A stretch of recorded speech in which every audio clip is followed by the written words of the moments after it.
आज भी कट्टरपंथी पाकिस्तान परस्त या पाकिस्तान के लोग खंजीर का बच्चा कहते हैं ब्रिगेडियर उस्मान के परिवार के सदस्यों। खंजीर सबसे गंदी गाली है, इसे सूअर कहा जाता है।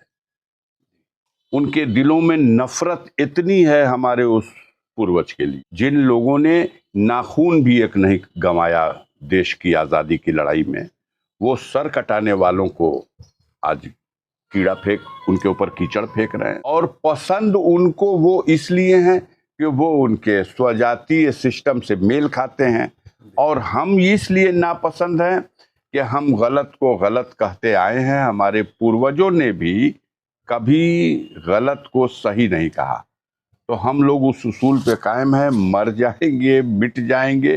हाँ दोस्तों, आपको बताना चाहूंगा, बीबीपुर गांव जो राष्ट्रीय मानक का विशेषांक है, ब्रिगेडियर उस्मान आपके रिश्ते में आते हैं, मैं उस पर बात करूंगा। एक बार उधर घूमते हुए चला गया था, मैंने वहां देखा अमृत काल चल रहा था, अमृत महोत्सव मनाया जा रहा था। मैंने डीएम को फोन किया, सीडीओ को फोन किया, सीडीओ साहब कह रहे हैं कौन ब्रिगेडियर उस्मान। हमने कहा कि छोड़ दो नौकरी और चले जाओ। मैंने बढ़िया से समझाया, उस वीडियो को आप देख सकते हैं। तो नौशेरा का शेर पाकिस्तान ने इनाम रखा था जी, 50,000 उस समय 1947 में जी, 22 जुलाई 1947 को जी, जब मोहम्मद अली जिन्ना ने प्रस्ताव दिया और ठुकरा दिया ब्रिगेडियर उस्मान ने। बलोच रेजिमेंट में थे जी, और बलोच रेजिमेंट को रिजाइन कर दिया, और इंडियन आर्मी के कमीशन के उस वक्त 5 ही ऑफिसर थे।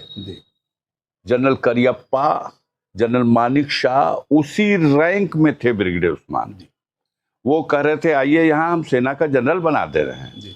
उन्होंने कहा जिस जमीन में पैदा हुआ, जिस धरती में पैदा हुआ, उसी वतन में मरना पसंद करूंगा, उसी मिट्टी में दफन होना पसंद करूंगा। उस स्थिति में जब नौशेरा की जंग, जब झांगर की जंग, आप तो वहां जाके कर चुके हो सारी स्टोरी।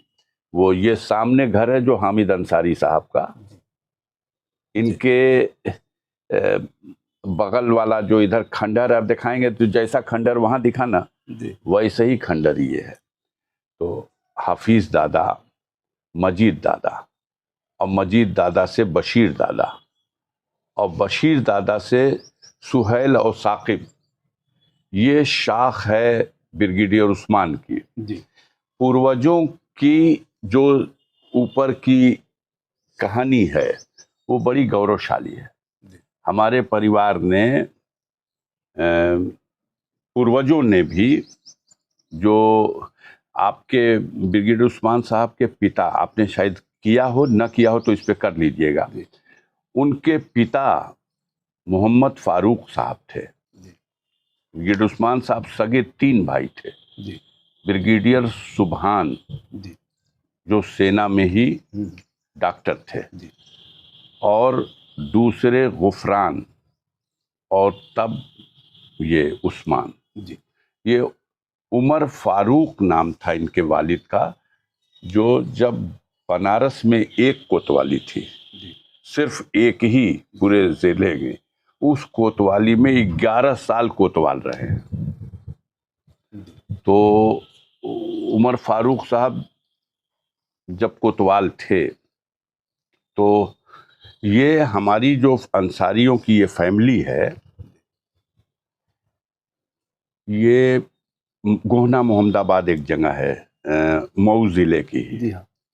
और दूसरी जैसे अजीज दादा की बेटी गोहना मोहम्मदाबाद में ही भी ब्याही हुई है, और इसी तरह मजीद दादा का ये बीबीपुर में है, यहाँ ये यूसुफपुर में। तो ये फिर इसके आगे बढ़िएगा तो सीधे हैदराबाद में ये फैमिली। हम लोग लिखते हैं अंसारी, टाइटल पूर्वजों ने लगा रखा, तो हम लोग भी अपने में लगा रखे हैं, लेकिन हम अपर क्लास माइनॉरिटी में काउंट किए जाते हैं।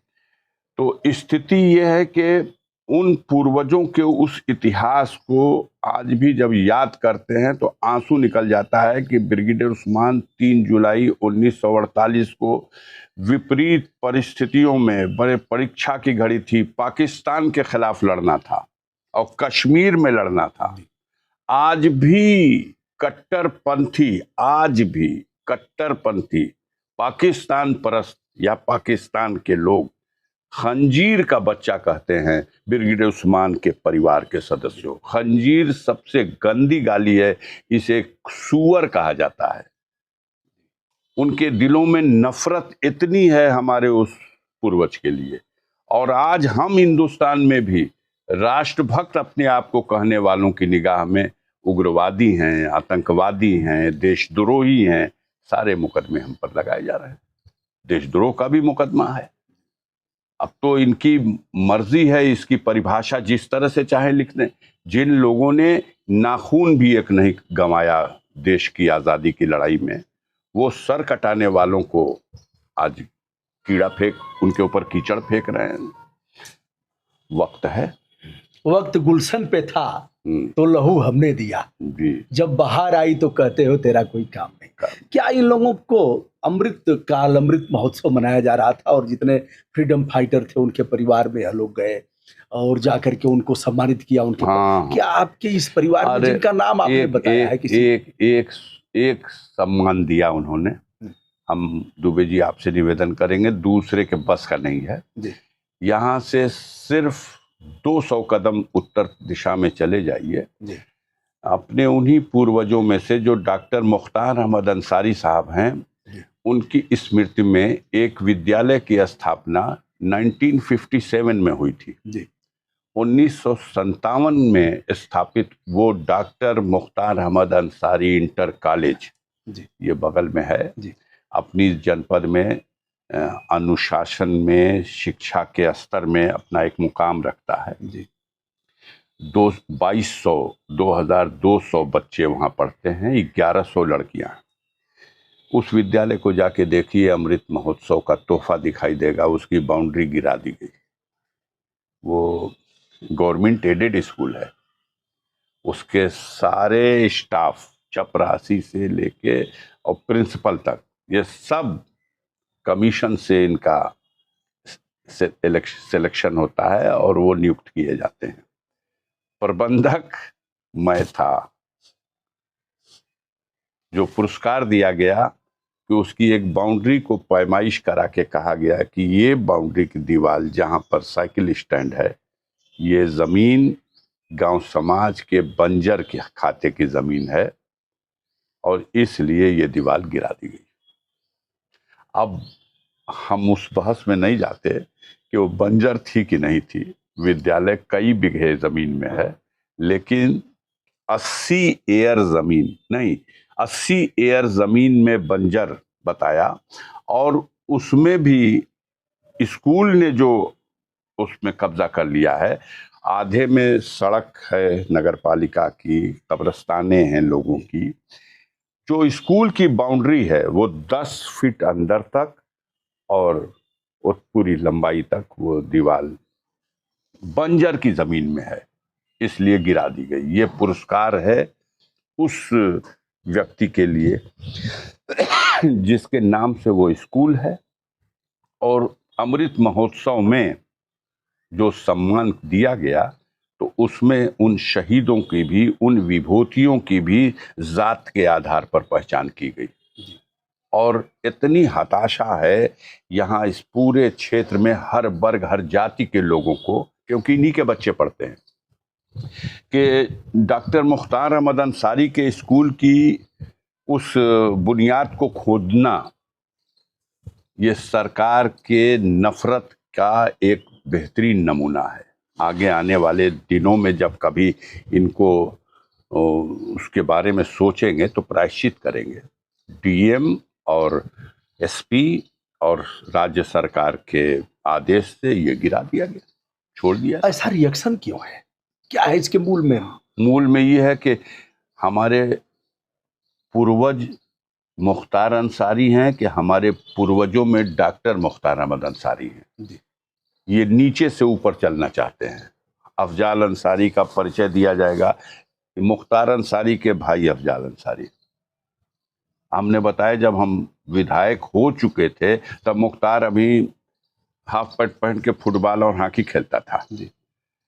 तो वो डॉक्टर मुख्तार अहमद अंसारी, जहां से इतिहास शुरू होता है देश के स्वतंत्रता संग्राम आंदोलन से, या वो ब्रिगेडियर उस्मान जिन्हें मरणोपरांत वीरता के लिए महावीर चक्र मिला, जो नौशेरा का शेर कहा गया, वहां से, अगर वहां से शुरू होगा तो मेरा बैकग्राउंड सामने आएगा, और अगर मुख्तार अंसारी से शुरू होगा तो उसको इन्होंने तो कलर फिल्म बना ही डाला है, कलर फिल्म बना डाली मुख्तार के ऊपर। शायद आप भी कहीं रहे होंगे तो सुने होंगे, 15 जुलाई 2001 में ये उसरी चट्टी पे आक्रमण हुआ।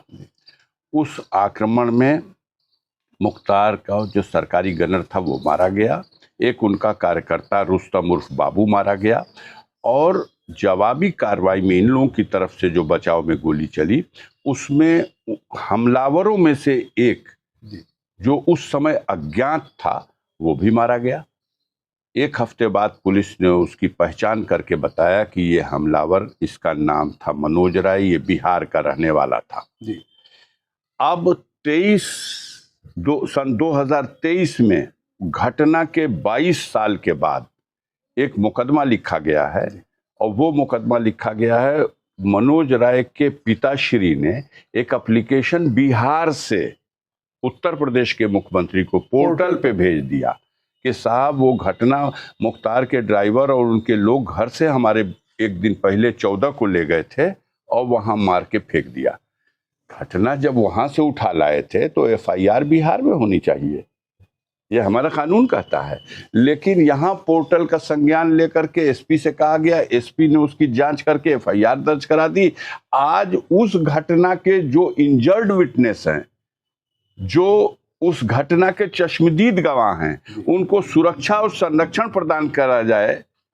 ब्रजेश सिंह के खिलाफ उसमें एफआईआर हुई थी, त्रिभुवन सिंह के खिलाफ एफआईआर हुई थी, तो 2001 की घटना से ब्रजेश और त्रिभुवन को कैसे बचाया जाए, तो पूरी सरकार खड़ी हो गई कानून को ताक पर रख करके।